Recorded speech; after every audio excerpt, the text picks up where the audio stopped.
Está no ar. Gente que fala. Gente que fala. Tem texto e direção geral do jornalista Fausto Camunha. Gente que fala. Reúne de segunda a sexta-feira formadores de opinião para discutir as principais notícias do dia. Gente que fala. Tem o selo de qualidade APCOM. Olá, olá, boa tarde. O programa Gente que Fala está começando. Estamos ao vivo pela AltV, a TV da internet e também pelas redes sociais, Instagram, Facebook, o nosso canal no YouTube, tudo à sua disposição para você acompanhar essa nossa jornada de hoje, quarta-feira, até 13h. A gente quer você curtindo, comentando, compartilhando a nossa transmissão. Participe também pelo WhatsApp, fazendo perguntas aos nossos entrevistados de hoje. O número é o 973350038. De novo, 973350038. Eu sou o Mauro Friesman, meio-dia em ponto. É quarta-feira. Os nossos assuntos aqui nesse dia sempre voltados para as questões da saúde, do comportamento e também do bem-estar. Para a nossa conversa, eu vou apresentar aqui o Everson Varoli, psicoterapeuta e hipnoterapeuta. Ele é especialista em inteligência emocional. Tudo bem, Everson? Opa, liberando o áudio aqui. Tudo bem, Mauro? Como é que tá? Muito obrigado Tudo bem. pelo convite aí. Obrigado pela presença, por aceitar o nosso convite para essa conversa. Dr. Enio Ziman, sempre colaborando com a gente, médico dermatologista, especialista em alergia e imunopatologia. Tudo bem, doutor Enio? Bem-vindo. Tudo bem, Mauro. Grande prazer em conversar com vocês novamente. Boa tarde a todos. Obrigado pela presença. Dr. Ricardo Pacheco, médico, gestor em saúde. Ele é CEO da OnCare Saúde e presidente da Associação Brasileira de Empresas de Saúde e Segurança no Trabalho. Dr. Ricardo, como vai? Tudo bem?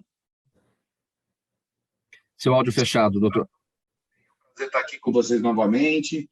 Um abraço a todos, doutor Enio, Everson e a todos os nossos ouvintes e internautas. Já com a gente também, ainda não está na nossa conexão, mas eu já vou apresentar por aqui, o Marcelo Schumann. Ele é farmacêutico, fundador e presidente da Vitaderm e do Instituto Schumann de Investigação Científica. Já com a gente aqui também, para esse nosso bate-papo de hoje, com os assuntos da saúde, do bem-estar e do comportamento. 12:01, vamos ao primeiro tema. O Ministério da Saúde revogou várias medidas implementadas no governo Bolsonaro que dificultavam o acesso à farmácia popular, ao aborto legal, a políticas de saúde sexual e reprodutiva de mulheres e de prevenção ao câncer. Entre elas, a Portaria 2.561, publicada pelo ex-ministro Eduardo Pazuello, que estabelecia uma série de etapas, documentos e declarações para que vítimas de violência sexual realizassem o aborto legal. Segundo a ministra Nízia Trindade, atual ministra da Saúde, as revogações envolvem medidas sem base científica, sem amparo legal e que contrariam princípios do SUS. Doutor Ricardo, esse tema eu começo com você para a gente fazer uma avaliação aqui sobre essa revogação das medidas. Qual que é o seu olhar? O seu olhar é que, na verdade, a questão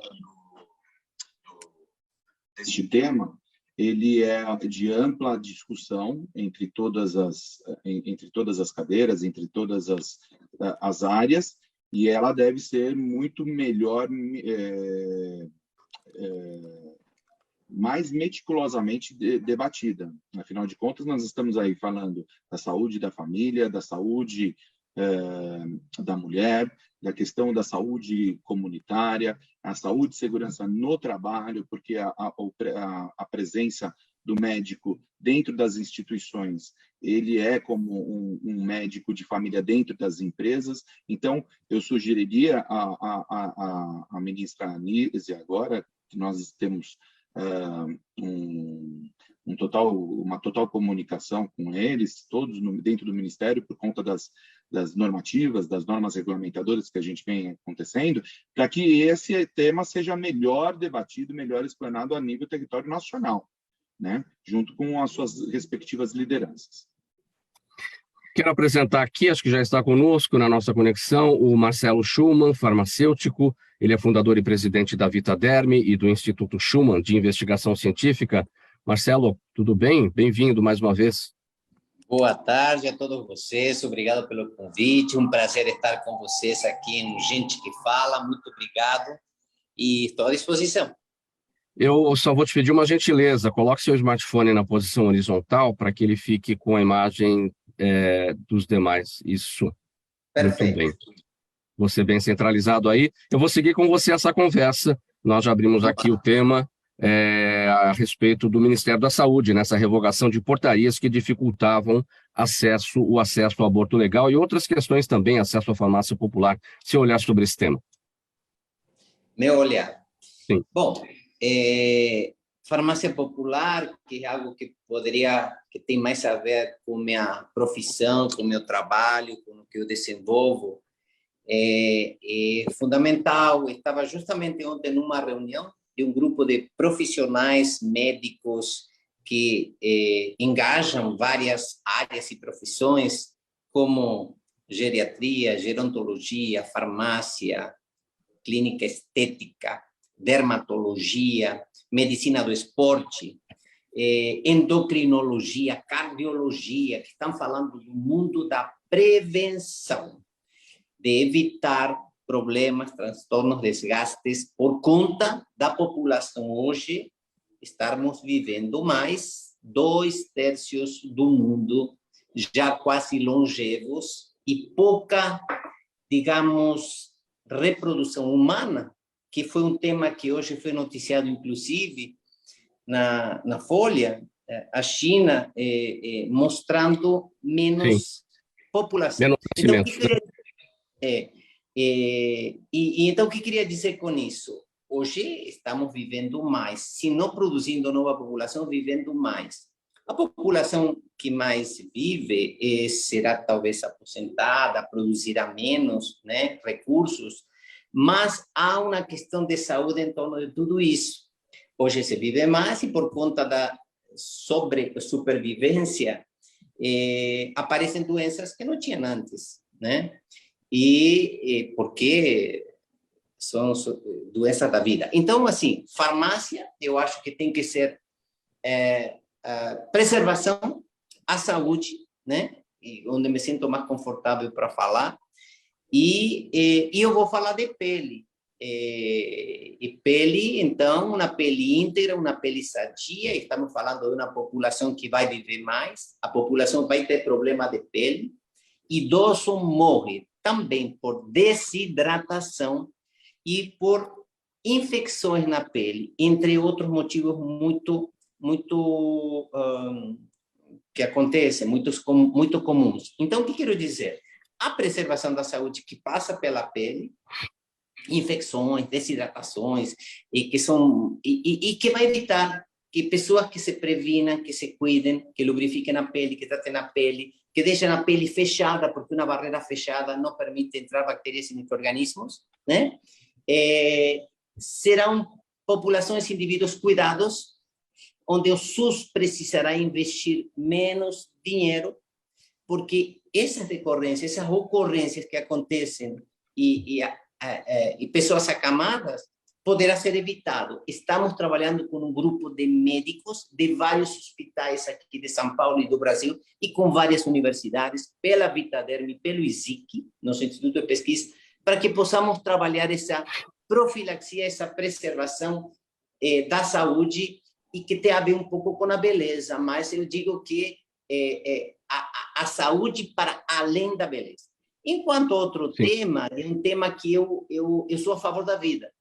Então, eu não me sinto muito confortável para opinar, eu sou a favor da vida. Eu também vi que hoje houve uma notícia triste de uma menina estuprada, menor de idade, creio que no Piauí, né? Foi noticiado hoje.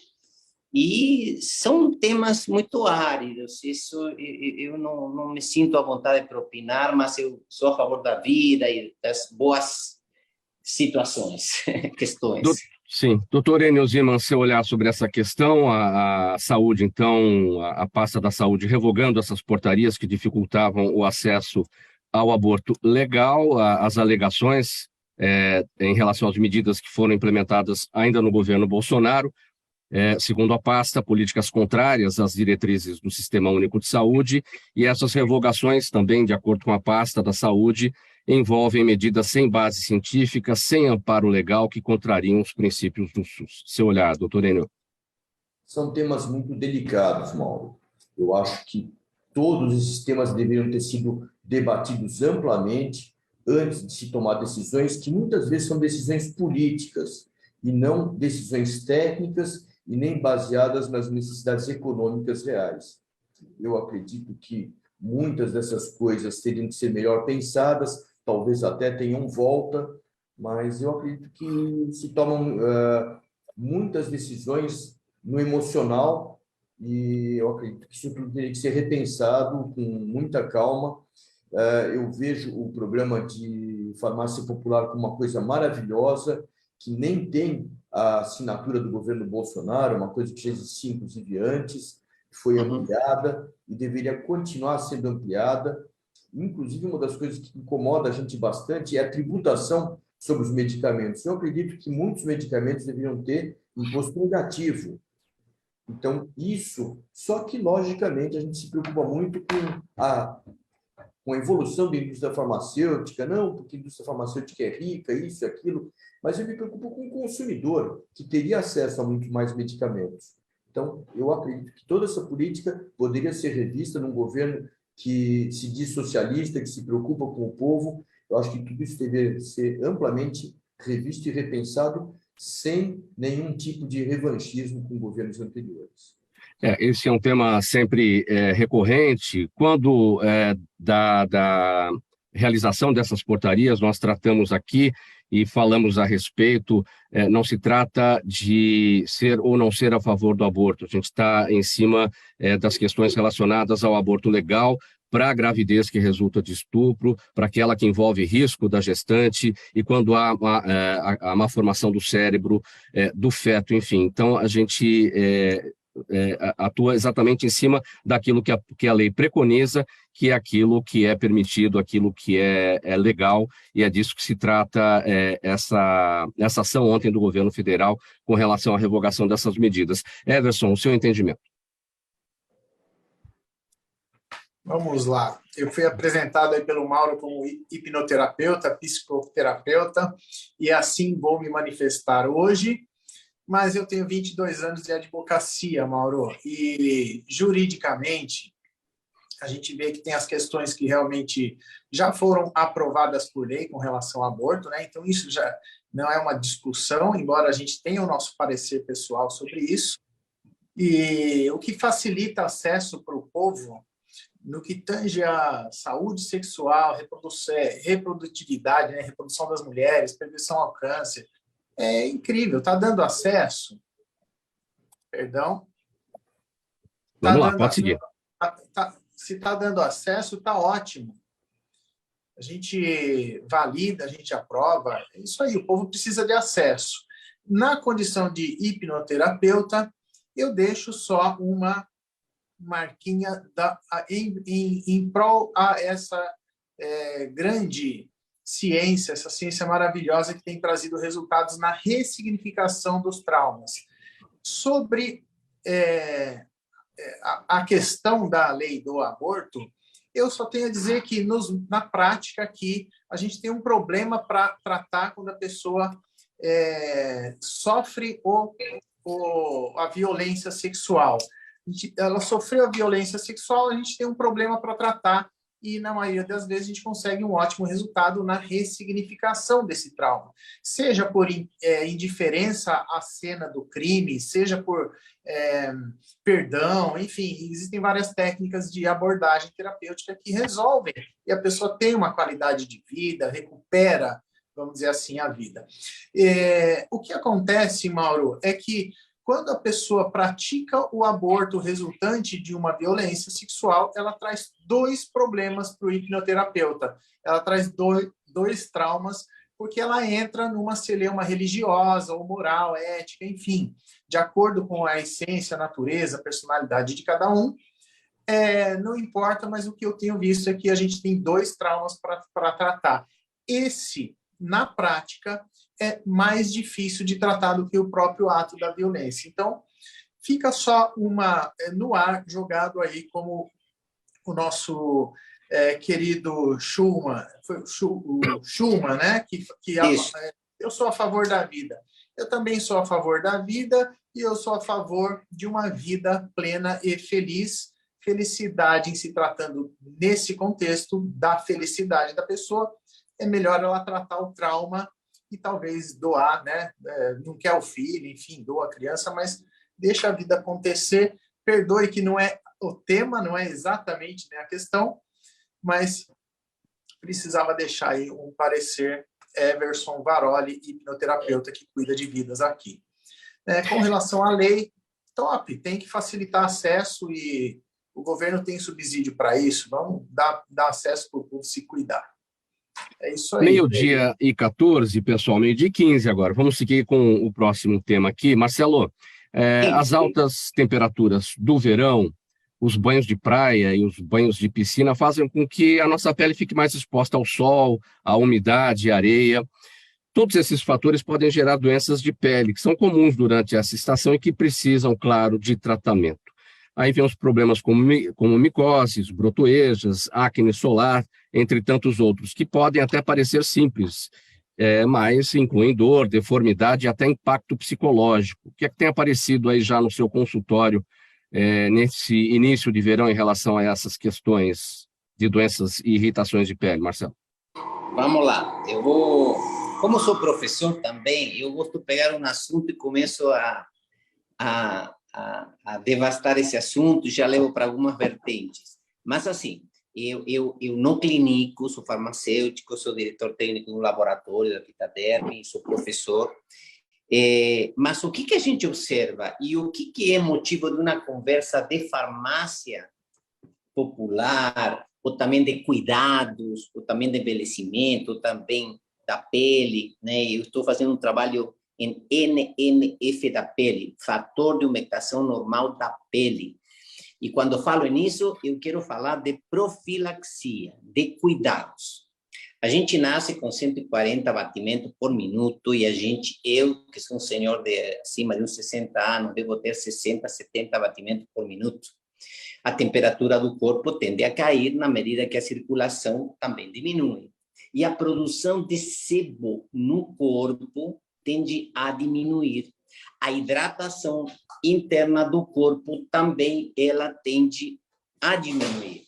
Então, a proteção que nós temos na superfície da pele, de modo geral, ela vai minguando, vai caindo, vai desaparecendo e a gente não vai produzindo mais sebo na pele. Essa é a tendência, esse é o trabalho que tenho feito. Então, assim, quero dizer que todas as peles, independente de praia e de idade, mas com o passar do tempo, todas vão para peles sensíveis, sujeitas a telangiectasia rosácea, que são aquelas pequenas veiazinhas que aparecem no rosto, aquelas vermelhas, sujeitas a câncer de pele, sujeitas a ressecamento de pele, sujeitas a tudo aquilo que vai na pele, que é o principal órgão do corpo, que são 12% do corpo e que não protege. Então, assim, o que aparece? Então, assim, vamos para a questão estética, o médico-estética, o farmaco-estética, o dermoestética, o cosmecêutica, o farmacêutico. Vamos para a pele resseca. O sol, o calor, a água, no passar do tempo, a roupa, a produção de sebo, sabonete, shampoo que vamos usando, vai desgastando a pele enquanto a sua proteção. E as pessoas precisamos entender que a lubrificação da pele é como a graxa que curte o cinto, um couro de um sapato, e a pele deixa de produzir. A pele escara, ela abre, aparece um material orgânico debaixo, que é o sangue, e começam infecções. Como o nosso sistema imunológico vai deixando de funcionar com o passar do tempo, a proteção da pele, no geral, ela se sente devastada, cada vez mais sensibilizada. Sempre na pele, filtro solar, sempre um lubrificante que fecha as células. A primeira camada da pele chama epiderme, ela tem 0,1 milímetro. E a primeira camada chama camada córnea, que são as células que vão caindo, a caspa, nos braços, joelhos, cotovelos, no corpo inteiro. E vai caindo cada vez mais quanto menos lubrificação tiver. E menos cai no rosto, porque nós temos mais glândulas sebáceas. No peito, nas costas, genitais, couro cabeludo e assim por diante. O resto do corpo muito ressecado. A todo momento e sempre para todos, após, sobretudo, 20, 25 anos, lubrificante para a pele, um creme que proteja a pele. Lembra da graxa que curte o couro de um sapato, de um cinto. Sempre, sempre a pele abre, entram bactérias e micro-organismos. Nós temos a perna, nós temos a coxa e temos a perna, a parte inferior da perna. Reparem em idosos, reparem a pele extremamente manchada, extremamente fina, extremamente gasta, extremamente escamando. E quando a pele se abre, aparece o sangue. Observem as pontinhos vermelhos que tem as pernas normalmente, entrada de bactérias e micro-organismos. A bactérias e micro-organismos. Os idosos morrem por desidratação e também por septicemia, fora o resto das questões que possam acometer e chegar à doença, até porque eu quero dizer que uma pessoa de 94 anos, há pouco tempo atrás, da família 97, perfeito estado, ela caiu, ela não resistiu, ela infecciona, tem cirurgias e tudo, mas não aguenta dar infecção para algum lado e vem a óbito, a falecer. Então, assim, todos esses cuidados são importantes e foram cuidados de pele e estético, fechar as células da pele. O resto, se proteger do sol, por exemplo, com filtro solar. Esse é um tema também para o doutor Enio Ziman, que é médico dermatologista. Doutor Enio, quais são os cuidados aí na estação do verão com a pele para evitar as doenças e as irritações? Aí o doutor tem uma propriedade aí para acompanhar. Não, doutor Enio. Isso. Doutor Enio, que é dermatologista, vamos lá. Exatamente. No nosso consultório, realmente, a gente tem o contato com essa batalha no dia a dia e, realmente, uma pele que foi feita para durar 50, 60 anos, quando a gente era criança, a gente via uma pessoa de 50, 60 anos já estava resignado à velhice, a parar de trabalhar. Hoje as pessoas chegam aos 90 anos trabalhando. Ontem eu atendi um paciente de 88 anos que estava preocupado com o horário do trabalho dele, que ele precisava sair do consultório rapidamente e voltar ao trabalho. Então a vida mudou e realmente a gente precisa preservar, não só topicamente, com hidratação local, mas internamente também, uma boa alimentação, uma alimentação saudável, rica em fibras, em vitaminas, tomar bastante líquido. O idoso realmente se desidrata e isso vem a ser um fator limitante na vida dele. Muitas vezes o indivíduo acaba desenvolvendo problemas renais, problemas cardíacos, porque não se hidrata adequadamente. Então, esse é o nosso dia a dia e a gente tem que observar o indivíduo como um todo, não só como a pele, mas ele tem pele, tem intestino, ele tem o cérebro. Tudo isso tem que ser muito cuidado. A gente conversa hoje, a gente vê pacientes de 70, 80, 90 anos e que o limite é realmente o cérebro. Então, se ele souber cuidar, ele consegue realmente, inclusive hoje temos uma porção de processos para tentar recuperar essas manchinhas de pele, essa perda de colágeno. Tudo isso é muito tratável e deve ser tratado de forma contínua.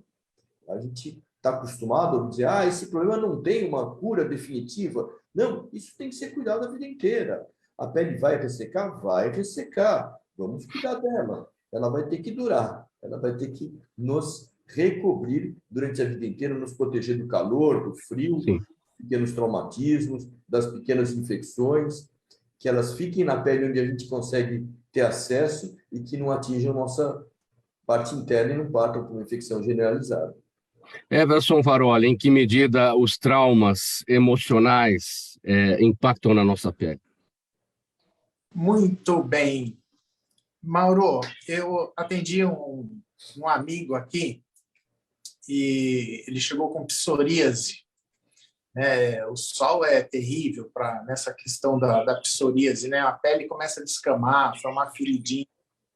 E tem uma técnica terapêutica que procura a doença no tempo. E é possível que a psoríase demore 5 anos depois de um trauma para aparecer. No caso desse cliente, foi constatado que, com a morte do filho dele, há 5 anos antes dele estar aqui no consultório, é um acidente de moto bem traumático, e 5 anos depois apareceu psoríase. No caso dele, o tratamento hipnoterapêutico com a ressignificação daquele trauma resolveu a psoríase e demorou 3 meses para ir embora. Então, a pauta é sol e verão, mas a gente sabe que as emoções também nos adoecem, e hoje a ciência reconhece a denominada doença psicossomática, aquela que vem das nossas emoções. Então, a gente precisa cuidar muito mesmo dessa questão do sol. Eu mesmo, em dia que não tem sol, eu passo um protetor solar, porque começou a aparecer manchinhas, né, os melasmas, devido à idade dos 48 anos. Então, a gente precisa cuidar, né? Precisa cuidar, Mauro. E o nosso querido Marcelo Schumann, ele tem lá os produtos incríveis da Vitaderm, que graças a esse grande estudo dele nos traz muitas melhorias para isso. Doutor Ricardo Pacheco, como é que os planos de saúde, as operadoras observam os traumas de pele, enfim, as questões dos tratamentos indicados aí para essas situações? Excelente pergunta, Mauro, porque, na verdade, o que acontece é que, de um tempo para cá, a dermatologia ocupacional ela vem sendo cada vez mais um motivo de encontro entre médicos na área da ciência e, portanto, na área da gestão da saúde. Nós estamos entendendo que os bloqueadores solares eles fazem parte de um grupo muito importante para que a gente chama de equipamento de proteção individual face aos agentes possivelmente nocivos à saúde do trabalhador. Portanto, ela vem entendendo que quanto maior a prevenção você dá ao trabalhador, menor é o risco que você possa estar correndo em termos de sinistralidade, em cima de custos de planos de saúde, em cima de processos e procedimentos dentro dos ambulatórios cirúrgicos e assim por diante. Então, nós entendemos que algumas profissões, tais como aquelas que estão expostas ao sol, simples a gente encontrar aí em São Paulo, por exemplo, os controladores de acesso, as pessoas que trabalham em postos de combustíveis, as pessoas que trabalham na construção civil, através onde elas estão expostas no seu dia a dia às ações solares, elas devem estar sempre protegidas, e isso o médico do trabalho, ele tem essa responsabilidade de estar colocando isso dentro do programa de controle médico da saúde da ocupação, onde que você possa evitar problemas tais como os tumores de pele que a gente mesmo conhece, os vasos celulares, os espinos celulares, os melanomas e assim por diante. Então, e isso nós podemos entender até que possa estar ou não relacionada com o trabalho. Então, é uma matéria muito séria, onde que nós estamos estendendo isso para a saúde suplementar de uma maneira muito afim. E a presença dos dermatologistas, junto com os médicos do trabalho, estão cada vez mais intrínsecas. 12h27, vamos seguir para mais um tema aqui no programa Gente que Fala, edição de quarta-feira, com as questões da saúde, do bem-estar e do comportamento, pela Altivia, TV da internet, e também pelas redes sociais, Instagram, Facebook e o nosso canal no YouTube. Olha, pessoal, é comum que se fale que a rinite alérgica é uma doença do inverno, mas mesmo com as altas temperaturas do verão, o problema pode atacar. Entre os fatores causadores estão o uso aumentado de ventiladores, do ar-condicionado sem manutenção adequada, a maior exposição ao cloro das piscinas, as mudanças de ambientes com temperaturas diferentes e até viagens para imóveis de veraneio que ficam fechados por muito tempo. Dr. Enio Ziman, eu que o diga, viu? Aqui eu estou sempre com a minha Nossa Senhora da Loratadina do lado para essas questões. Por que a rinite ataca no verão também? A rinite ataca o ano inteiro. O nariz da gente, assim como a pele da gente é um primeiro anteparo contra a propulsão de agressões, o nariz da gente é quem filtra todo o ar que nós respiramos. A respiração é uma função vital, importantíssima, e aquela que ninguém discute a importância, né? Ninguém consegue ficar sem respirar, e realmente a gente passa a vida inteira defendendo o nosso nariz. Nós sabemos que muitas pessoas têm problemas de sono por causa de rinite, tem sinusites frequentes, tem processos inflamatórios, e realmente isso acontece o ano inteiro.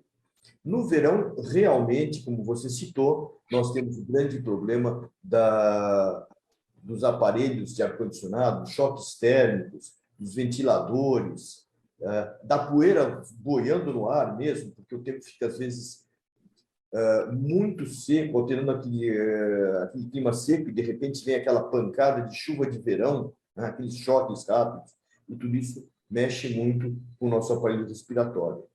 A rinite deve ser tratada, deve ser cuidada direitinho, né? Não só ficando tomando a loratadina. Os antistamínicos nos ajudam muito.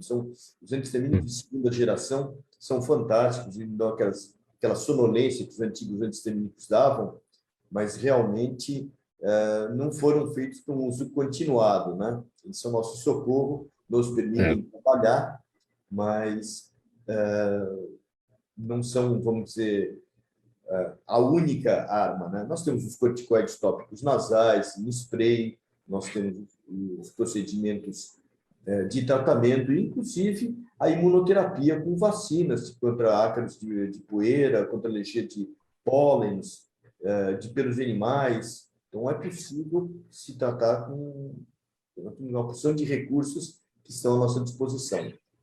Doutor Enio, muita gente não sabe, mas os problemas gastroesofágicos, eles atacam as vias aéreas também, né? Então, problemas de refluxo, por exemplo, vão causar pigarro, vão causar problemas aéreos que, às vezes, a pessoa já tem por conta de rinite, né? E aí acaba uma coisa misturando com a outra. Ou esses problemas gastroesofágicos, eles são causadores da rinite alérgica? São causadores ou são coisas separadas? São fatores bastante importantes. Chamar de causadores são fatores, são alguns dos fatores implicados. Então, nós temos realmente alguns alimentos que podem influenciar bastante na rinite, e temos também a tal da esofagite eosinofílica, que é causada realmente por uma porção de alergizantes, inclusive poeira, ácaros. A gente, de uma certa forma, passa... O aparelho digestivo é um sistema imunológico importante. Ele é rico em linfócitos, em células de defesa, e realmente é muito importante. Ele trabalha muito junto ao sistema respiratório. Então, o sistema respiratório é dependente. A gente tem grande parte dos quadros de tosse tem a ver com refluxo, com problemas digestivos. 12h32 agora, o programa Gente que Fala vai fazer uma paradinha breve, mensagem do nosso apoiador aqui no intervalo. A gente volta em seguida com a sequência dos nossos temas por aqui, quarta-feira sempre com as questões da saúde, do bem-estar e do comportamento. Rapidinho a gente volta já. Toda ação estratégica de sucesso tem um componente fundamental, um instituto de pesquisas ético, rápido e preciso. Afinal, é ele que vai fornecer informação confiável, sem achismos e palpites. E isso, numa época de mudanças rápidas e repentinas, é fator crítico de sucesso. A Orbis é um instituto de pesquisas que une precisão e confiabilidade estatística com a mais alta tecnologia de pesquisas do mercado. Tem inteligência artificial, robótica, big data, entre outros recursos, para que você tenha uma informação correta, confiável, com o menor custo e no menor tempo possível. Na sua próxima ação, seja ela corporativa ou política, comece pela Orbis, porque com a informação correta você vai mais longe, mais rápido e com mais segurança. Faltando 27 minutos para 13h, estamos de volta com o programa Gente que Fala, edição de quarta-feira, e os assuntos da saúde, do bem-estar e do comportamento. Eu vou colocar aqui na nossa conversa agora o Daniel Matos, economista, perito judicial, advogado, especialista em direito tributário, porque um advogado, economista e perito judicial na quarta-feira para falar de economia, se estamos falando de saúde. A economia precisando sempre dos seus devidos remédios. Não é isso, Daniel? Tudo bem? Senhor, e haja remédio no período atual, desde a semana passada, com as americanas pegando fogo, né? Exatamente esse é o tema, né? Americanas aí com uma dívida declarada de 40 bilhões de reais, porém 20 bilhões não registrados aí no seu balanço de contas. Isso agitou o mercado, apontado como fraude. Enfim, como é que está o dia de hoje em relação às notícias voltadas para Americanas? Vamos lá, em relação às Americanas em si, o horizonte não é muito agradável, né? Tudo bem que eles têm um liminar de 30 dias, que a Justiça do Rio de Janeiro garante a suspensão de qualquer processo movido por qualquer credor contra eles, então por 30 dias vai ficar as coisas do jeito que está, né? Período que eles contrataram até um banco europeu para fazer a intermediação com a negociação desses outros credores. Mas, infelizmente, o prognóstico para Americanas não é muito bom, porque se você tem uma dívida de 40 bi e você registra como lucro, se eu não me falha a memória, 9 bi, tecnicamente ele não teria como pagar o débito que está lançado. E até na peça do recurso que foi feito pelo advogado do banco BTG, ele fala que seria uma das maiores fraudes no país por pessoas de bem agindo com má fé, né? Empresários de bem agindo de má fé para tentar tirar vantagem em cima de investidores. Como é que ocorreu essa manipulação a ponto de isso ficar escondido há tanto tempo e a ponto também de afetar outras empresas do setor varejista? Então, qual que é o problema, né? O problema é que, como ninguém sabe, que o comunicado que o Sérgio Rial, que era o antigo CEO do Banco Santander, que saiu para Americanas, ele foi um pouco... ele careceu de maiores informações. Então, o que acontece? Ninguém sabe se as outras empresas que são auditadas pelo grupo PwC, que é uma das maiores que tem no mundo, né? Se eles podem ser impactados e se outras empresas do setor, né, outras ações como a Via Varejo ou a Magalu, podem ser impactadas, dado que elas também tinham a PwC como auditor externo. O que acontece? Normalmente, quando você tem uma dívida com uma instituição financeira, você lança isso num campo adequado do balanço. O que eles vinham fazendo, segundo o Sérgio Rial, isso é uma prática que vinha de anos. Eles vinham lançando isso como financiamento com fornecedores, isso é conhecido como forfait. Então, o que acontece? No fim das contas, para você fechar balanço, você fechava no positivo. Só que, na verdade, é um pouco do que a alegação do advogado do BTG menciona, na verdade, você não teve esse cenário positivo, né? Porque você estava lançando uma informação num campo equivocado. Então, para um analista que é fundamentalista, que toma a decisão de comprar, recomendar uma carteira de ações ou não, até mesmo o ativo, ele toma com base nos resultados que tem. Então, de uma certa forma, você tem uma certa alteração / manipulação. Depende de saber se isso era um erro conhecido ou não. O que estranha só é o fato de boa parte dos diretores e do conselho venderem suas ações em menos de 6 meses. Então, dá a entender de que o fato era conhecido, só que não foi divulgado. Sim. Quais são os próximos passos judiciais? Porque tem um imbróglio aí, né? Você vê o BTG chegou a dizer o seguinte... Eles lembraram uma anedota forense que diz que o menino matou o pai e a mãe e depois pediu clemência lá no júri. Então, é como a Americanas está fazendo. Eles pediram ali a proteção judicial no Rio de Janeiro contra os credores por um prazo de 30 dias. Então, eles aí é que alegam a má-fé de pessoas de boa-fé, e, ao mesmo tempo, dizem que o âmbito para isso, o foro para isso, não poderia ser o Rio de Janeiro.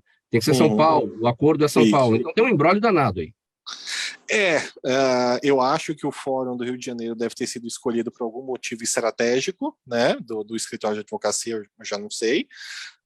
Mas de fato é que o que eles têm hoje é uma decisão cautelar que gera essa suspensão por 30 dias, período no qual que eles vão tentar ou renegociar com os credores, ou os sócios tentarem injetar dinheiro, mas segundo notícias que eu ouvi recente, os sócios não estão muito a fim de colocar o dinheiro para cobrir parte desse rombo, né? Tem que ver cena dos próximos capítulos, mas judicialmente o caminho, se o cenário for esse, né? A empresa tem um passivo maior do que um ativo, o caminho vai acabar sendo uma recuperação judicial, né? O interessante é que, assim, as americanas já estão meio que seguindo o caminho que a Oi adotou, né? Que a Oi teve a maior recuperação judicial da história, né? Se eu não me falha a memória, contrataram a mesma pessoa que fez a administração da recuperação judicial da Oi agora para as americanas. Então, isso é um forte indicativo de que vai ter uma RJ. Quais são os direitos dos investidores prejudicados, Daniel? Vamos lá.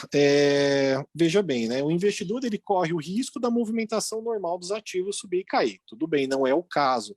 Você tem um caso grave que é uma alteração intencional ou não no balanço, mas veja que em um dia caiu 80%, 90%. Qual é o direito do investidor minoritário hoje? Entrar com uma ação indenizatória contra o conselho diretivo, né, os diretores, se for o caso, e a própria Lojas Americanas, porque isso não se trata de um risco natural das ações. Tanto que já tem notícias sendo vinculadas de que a IBRASE, que é o Instituto do Rio de Janeiro, já moveu a ação para um grupo de investidores pedindo as indenizações que cabem. Então, esse seria o direito do investidor hoje. Por que outras empresas do setor varejista acabam afetadas também? Ações caindo das lojas Renner, ações caindo das Casas Bahia. Magalu não foi prejudicada até aqui, mas são empresas que não fazem parte do grupo. Por que isso acontece? Sim, verdade. Por quê? Porque você acaba tendo, infelizmente, uma afetação reputacional do setor do varejo, né? Porque, veja bem, se estava tendo esse lançamento errado, qual é o indicativo que você tem? Que, na verdade, o varejo não estava desempenhando tão bem.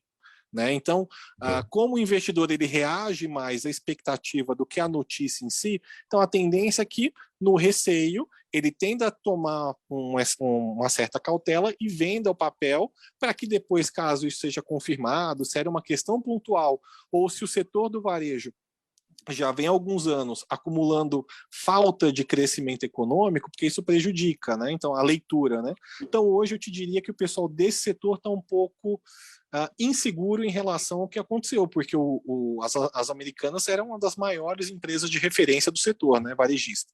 E quando a gente fala em Americanas, última pergunta, Daniel, quando a gente fala em Americanas, que é do bilionário Jorge Paulo Lemann, que é o controlador, a gente fala em Shoptime também, a gente fala em Submarino, porque são empresas do grupo, a gente fala em Ingresso.com, todo mundo correndo risco aí, isso porque ele controla essas empresas, ele tem participações internacionais no Burger King, na Tim Hortons, na Heinz, do segmento de ketchup também, todo mundo correndo risco?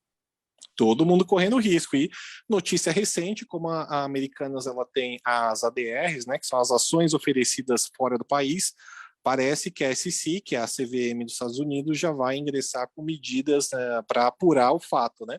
Mas sim, você corre um risco sim de você ter um efeito em cadeia. Então esse é um grande risco, né?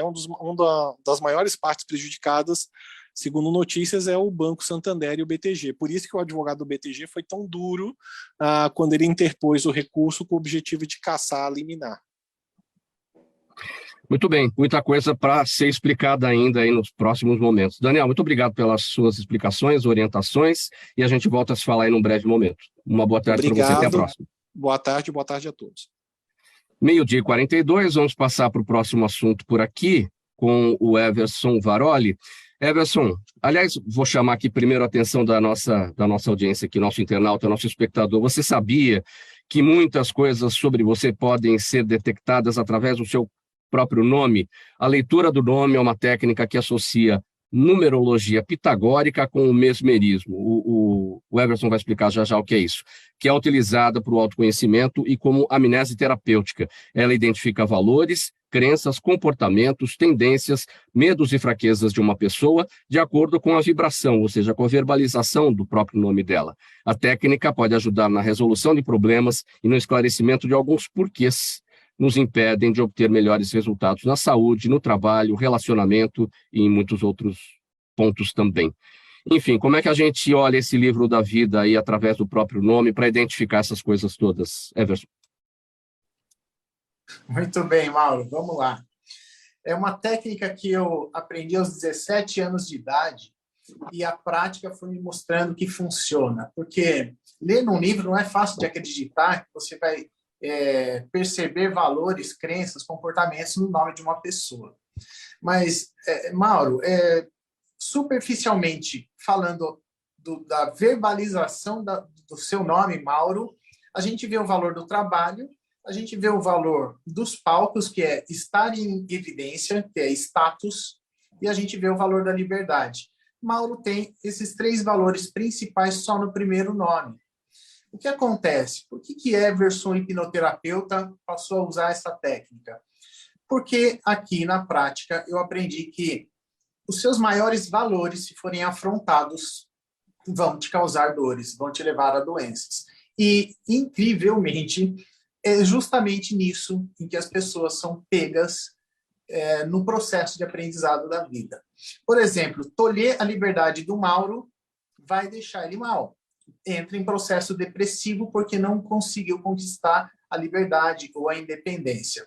Não deixar o Mauro em evidência, ou seja, o Mauro sem o programa que ele está atuando hoje, não seria a mesma pessoa. Ele trancado no escritório, ele fechado, executando atividades burocráticas, isso ia te causar alguma dor, possivelmente uma depressão, uma síndrome de burnout, enfim. Então, Mauro, por mais que seja exaustivo você trabalhar na televisão, você pode fazer mais 10 programas como esse, você sempre vai estar bem. Aqui a gente encontra nos valores dos nomes a maior dor da pessoa. Por exemplo, um nome que começa com a letra A, que vibra a independência, a liderança, só por conta dessa letra, só porque ela é a primeira letra do alfabeto, vibra as vertentes do número 1.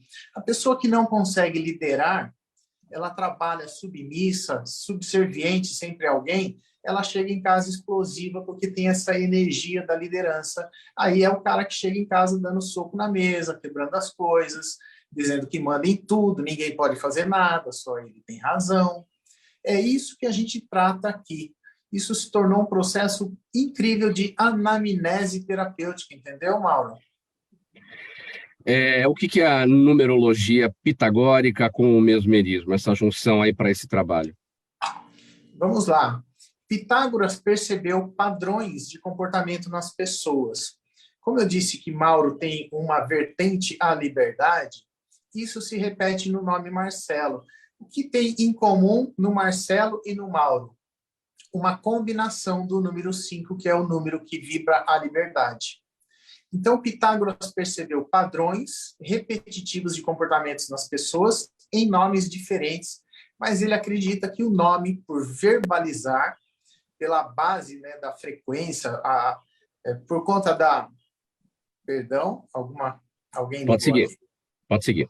Por conta da vibração, por conta de uma frequência que te leva àquele comportamento, ele percebeu que nomes diferentes trazem comportamentos iguais, e quando ele achou similaridade por conta, né, por matemática pura, conta de somar, resume num número e dá aquela frequência. Pitágoras trouxe, então, a numerologia, que tem o nome dele. Ele criou uma tabela de letras e números que simplifica esse processo, é conhecida como tabela de Pitágoras, e isso passou do campo do misticismo para o campo científico. Acaba sendo pelo empirismo, que é a ciência na prática, né? Passou a ser validado esse método. E mesmerismo vem do cientista Mesmer, que trouxe a estudo a possibilidade das pessoas se conectarem por frequência, se conectarem por o que hoje o coach chama de rapport, que é a capacidade de empatia e confiança, né? Isso é o mesmerismo. Você se conecta com a pessoa para entender a dor dela. Vamos dar outros exemplos práticos, Everson, já que você falou da letra M, aqui no meu caso, e também do Marcelo, vamos falar do Ricardo e vamos falar do Dr. Enio. Vamos lá. Ricardo, R é o 9 do amor universal. Se o Ricardo não executar um trabalho que faça bem para muitas pessoas, ele tem a necessidade de se realizar com altruísmo, com trabalho filantrópico, com trabalho social. Então, ele precisa atender alguém gratuitamente ou exercer uma função social grandiosa. Não precisa ser grátis, né? Mas essa conexão com pessoas, essa é a força, uma das forças do nome Ricardo. Enio, a letra E é o 5, a quinta letra é a letra da liberdade. Então, Enio é liberdade, mas a soma do nome Enio dá 7, que é o número do ceticismo, pragmatismo. O Enio precisa ser cientista, ele tem que ver para crer. Não adianta engabelar, querer enrolar ele com alguma teoria furada. Ele precisa conhecer o método, a essência, a origem, e aí você faz uma abordagem. Olha só, é até legal para você entender a pessoa e fazer uma boa abordagem no sentido que a pessoa mais se adapta. E como é que toda essa ciência, todo esse estudo entra na anamnese para o enfrentamento daquela busca dos traumas e a posterior ressignificação de tudo isso? Vamos lá. Eu vou dar um outro exemplo de uma pessoa que tem o dom da oratória. Ela tem um nome que vibra a oratória, que também é a escrita, a criatividade, a expressão. Então, vamos imaginar que essa pessoa vem com dons, mas a vida precisa equalizar esse dom para ele não se tornar uma tirania, um abuso. O cara que tem dom da oratória, ele pode usar isso para cometer estelionato, por exemplo. Então, o que acontece na infância, para que esse dom da oratória não se extrapole para ferir as pessoas, cometer ilicitudes, é como se fosse uma tendência da pessoa atrair uma dor relacionada à oratória. Por exemplo, uma mãe que vive dando tapa na boca do filho, mandando calar a boca, um pai que fala, não vai falar, sai para lá, fica quieto, não é a sua vez, não mandei você falar. A gente vê no nome, por exemplo, Laura, Lilian, com a letra L. Tem que fazer a soma completa, tá, Mauro? Mas eu estou dizendo só sobre a primeira letra. Camila, Carmen, Celso, letra C, a letra L, tem o 3. A gente já faz a anamnese investigando possíveis traumas na fala. E, normalmente, pessoas vão mostrar uma dificuldade de falar em público, justamente por conta desse sofrimento de um trauma, que, na verdade, não sei se é Deus ou o universo, a vida que explica, mas algo necessário para a pessoa modelar ou equalizar esse valor, entendeu? Então, o nome ajuda a encontrar a dor. Isso é prático, é rápido, é um processo muito, enfim, muito fácil para quem conhece a técnica usar terapeuticamente. E quanto tempo leva do início dessa busca para o tratamento, uma ressignificação de um determinado trauma? Em 1 hora e meia, a gente faz essa anamnese do nome. Muito rápido de identificar. É uma ciência absoluta? É precisa?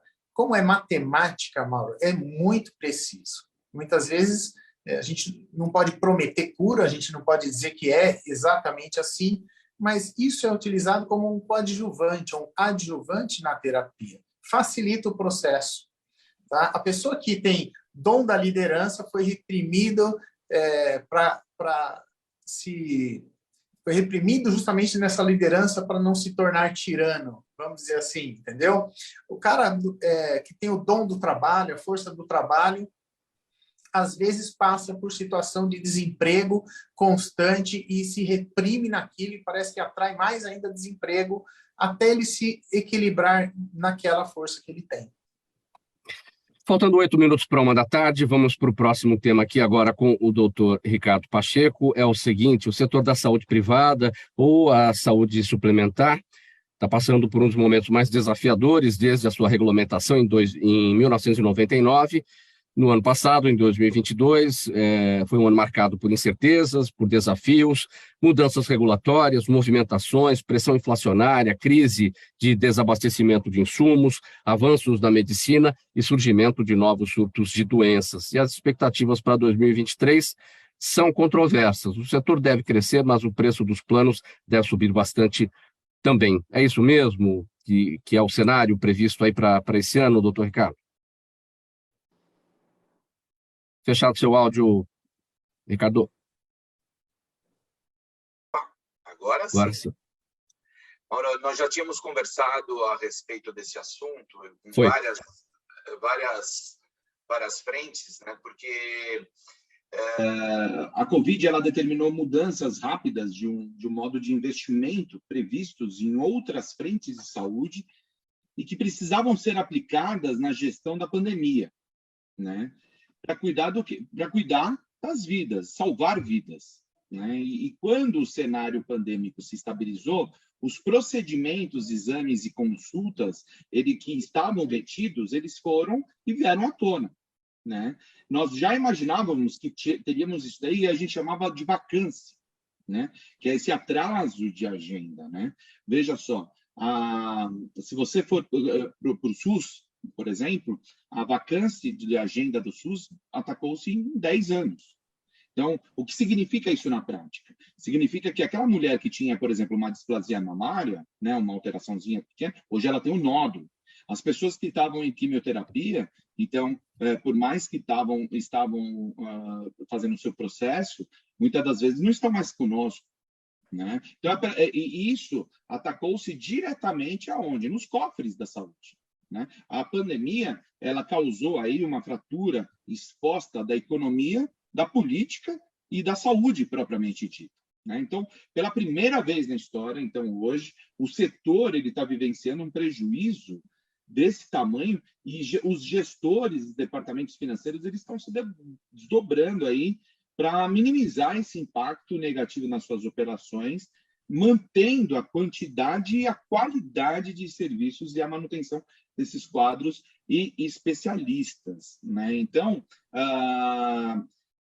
ainda também o fato onde que a saúde ela sofre bastante, que é um assunto chamado, que é um tema para muita coisa, eu acho que é importante aí deixarmos um asterisco, que a gente chama de judicialização na saúde, né? Ainda o fato de que a ANS, Agência Nacional de Saúde, ela determinou a resolução de problemas que reduzem pela metade do tempo para os operadores se adequarem a elas próprias, a esses próprios procedimentos, submetendo as operadoras com severas multas e aqueles que descumprirem aquelas regras. Então, de um lado, a gente enxerga profissionais que assinam requisições de questionamento sem o paciente. Do outro lado, a gente vê pacientes que praticam o que a gente chama de turismo médico. O que é o turismo médico? Só para deixar muito bem certo esse assunto. Nós temos aí uma estatística de pronto-socorro que a cada 100 atendimentos, 70 não tem a ver com a questão do pronto atendimento propriamente dito, ou seja, nem urgência, nem emergência, né? A pessoa vai lá para pegar receituário, outros vão para atestado médico, enfim, outros vão para conversar com o médico e assim por diante. E de outros, então, ou seja, eles vão saltando de especialista em especialista, né? Causando aí um descontrole completo da curva de sinistralidade, né? E essa ponderação que precisa ser feita e constatada no plano estratégico de curto e longo prazo, não somente da saúde suplementar, mas na saúde da população, né? E aí agora, pode falar. O porquê desses prejuízos, né, apontados? Você mesmo destacou aí o que vocês chamaram de vacância, né? Quer dizer, aquele momento da pandemia em que as pessoas deixaram de fazer as suas consultas, os seus tratamentos, aquelas cirurgias eletivas que ficaram paradas, e isso só voltou depois, justamente porque a saúde estava voltada para a pandemia. Por que esse prejuízo ocorreu se esses procedimentos todos não ocorreram naquele momento? Porque você tem um aumento exagerado e exacerbado da renovação de todas as consultas, de todas as reavaliações, de todos os procedimentos e de todas as questões relacionadas, não somente da consulta propriamente dita, ou seja, na relação médico-paciente, como também nas questões da saúde, dos complementares, dos exames complementares. Então, a renovação de exames laboratoriais, de imagem, exames gráficos e assim por diante. Então, isso tudo causa um impacto dentro daquela fila de espera ou daquela agenda que você tem para poder fazer a readequação desses processos e procedimentos junto a esses pacientes.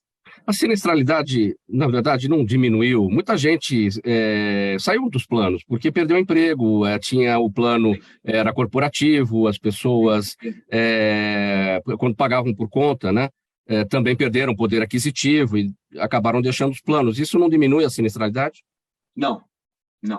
O que, quando a gente fala em saúde, não vamos falar somente na saúde da operadora de saúde, nós vamos falar na saúde do SUS, nós vamos falar na saúde das empresas, nós vamos falar, enfim, o custo de saúde. Né? Então, por exemplo, quando você fala em custo de saúde dentro de uma instituição, você não está falando apenas do plano de saúde, você está falando dos encaminhamentos ao INSS, você está falando do folguista, você está falando da pessoa que está afastada e assim por diante. Por exemplo, qual a conta que nós temos hoje dentro da saúde pública para poder um leito atender a quantos pacientes daquela região? E assim sucessivamente. Por isso que nós tivemos todo esse emaranhado durante a época da pandemia, nessa questão de faltas de leitos, na falta de oxigênio, na falta de... Enfim, toda essa fratura exposta, realmente, que causou a pandemia, veio apresentar na questão da gestão da saúde. Pessoal, nosso tempo já no final aqui, já esgotado, a gente vai pôr um ponto final nessa sessão do programa Gente que Fala. Vou pedir as despedidas de cada um e os seus canais. Doutor Ricardo, bem breve. Eu quero agradecer ao Gente que Fala, você, Mauro, e a toda a produção. É um prazer estar aqui mais uma vez, junto com vocês, junto com profissionais que lideram as suas respectivas áreas, são profissionais de um corte horizontal da sociedade. Um nosso muito obrigado e sempre à disposição deste programa e de todas as entidades que se fazem necessárias para poder estar junto com vocês, principalmente nesse tema tão abrangente e tão importante a todos nós, que é a saúde. Everson Varoli, 5 segundos, sua despedida e seus canais. Eu quero dizer para você que tem uma doença física, de pele, qualquer que seja, emocional, procure o especialista. Você precisa do dermatologista para cuidar de você. A terapia te auxilia, te dá um suporte. Você precisa de medicamento, precisa de se tratar com quem conhece o seu problema físico. Everson está no YouTube, está no Instagram, everson.varoli. Quem quiser conhecer melhor meu trabalho, estou à disposição lá. Obrigado, Mauro. Obrigado. Marcelo, sua despedida, 5 segundos, seus canais. Agradecer a você, Mauro, a toda a equipe de Gente que Fala. Como foi dito, procure um profissional, se noticie pelas mídias sociais, mas procure um profissional, porque nem tudo que é noticiado, muitas vezes, sobretudo em saúde, merece a mesma atenção que quando a gente está presencialmente. Agradecer, desejar um feliz ano a todo mundo. Me siga no LinkedIn, Schumann Marcelo, e se não, Instagram, vitadermi.oficial, que é da empresa. À disposição, e depois vou entrar em contato com os convidados. Muito obrigado, Marcelo. Doutor Enio Ziman, sua despedida e seus canais. Agradeço a oportunidade mais uma vez, Mauro. Quem precisar de mim pode me encontrar pelo dermatoenio.com.br ou no Instagram pelo dermatoenio. Quero agradecer a presença de todos vocês, em nome da nossa equipe do programa Gente que Fala, pela participação de hoje, o farmacêutico Marcelo Schumann, o hipnoterapeuta e psicoterapeuta Everson Varoli, o médico dermatologista Dr. Enio Ziman e o médico e gestor em saúde Dr. Ricardo Pacheco. O programa Gente que Fala é a realização da ABECOM, na técnica do Altivio Sérgio Oliveira. Sérgio, valeu aí pelos trabalhos de hoje. Apresentação, minha, Mauro Friesman, pauta e redação, Pedro Schiavon, Zenilda Salvato, nossa diretora de produção, jornalista Fausto Camunha, nosso diretor-geral, na Altivia, direção-geral do Alberto Luchetti, e você, espectador, você, internauta, a razão da nossa presença aqui todos os dias. Obrigado pela audiência, a gente volta a se falar amanhã, ao vivo, a partir do meio-dia, pela Altivia, pelas redes sociais. Tchau, tchau.